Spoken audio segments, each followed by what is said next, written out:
انسان کی بڑی شان ہے، جس نے آمنہ کے لال کا کلمہ پڑھا اس کا بڑا مقام ہے، اس کا بڑا مرتبہ ہے۔ میرے اور آپ کے لجپال نبی صلی اللہ علیہ وسلم کا دین جب تک نہیں آیا تھا، آپ کی توجہ مجھے درکار رہے گی، بڑا تھوڑا وقت ہے میرے پاس۔ میرے نبی کا جب تک دین نہیں آیا تھا، کائنات کے اندر منڈیاں لگتی تھی، منڈیوں کے اندر ماں اور باپ کو بیچ دیا جاتا تھا۔ وہ ماں اور باپ ساری زندگی بڑی محنت کر کے جس نے بچے کو قربان چڑھایا، بچہ جوان ہوتا، ماں باپ کو منڈی کے اندر بیچ آتا، ساری زندگی ماں باپ تڑپتے رہتے، کب ہمارا بیٹا ہماری نگاہوں کے سامنے آئے، ہم اپنے بیٹے کا دیدار کریں۔ آمنہ کے لال آئے، فرمایا ماں باپ کو منڈیوں میں بیچنے والوں خبردار، صبح اٹھ اپنے ماں باپ کا جلوہ دے، محبت سے دے، ایک بار دے، اللہ تجھے مقبول اجر کا ثواب عطا فرما دے گا۔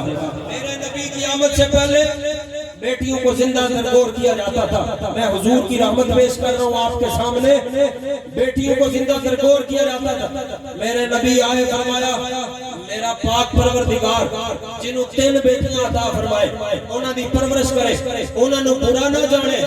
جیڑا بندہ 3 بیٹیاں اپنیاں دی پرورش کرے گا، اللہ اس بندے نو انعام دے وچ جنت عطا فرما چھڑے گا، اللہ انہوں جنت عطا فرمائے۔ صحابہ کہ یا رسول اللہ جدیاں 2 بیٹیاں ہون، فرمایا جدیاں 2 انہوں دے واسطے بھی جنت۔ یا رسول اللہ جدی 1 بیٹی ہوئے، فرمایا جنہوں 1 بیٹی اللہ عطا فرمائے، او دی پرورش کرے، اللہ انہوں بھی جنت عطا فرما چھڑے گا۔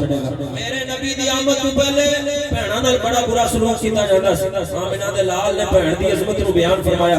آپ دی رضائی بہن حضرت شیمہ جدو آپ دی بارگاہ چاہیاں، میرے نبی اٹھ کے استقبال فرمایا، اپنی چادر مبارک اپنی بہن دے قدماں تے بچھا دیتی، فرمایا بہن تو اتھوں بیٹھ کے حکم کرنا سی، تیرا مسئلہ حل ہو جانا۔ میرے آقا نے بہن دی عظمت نو بیان فرمایا۔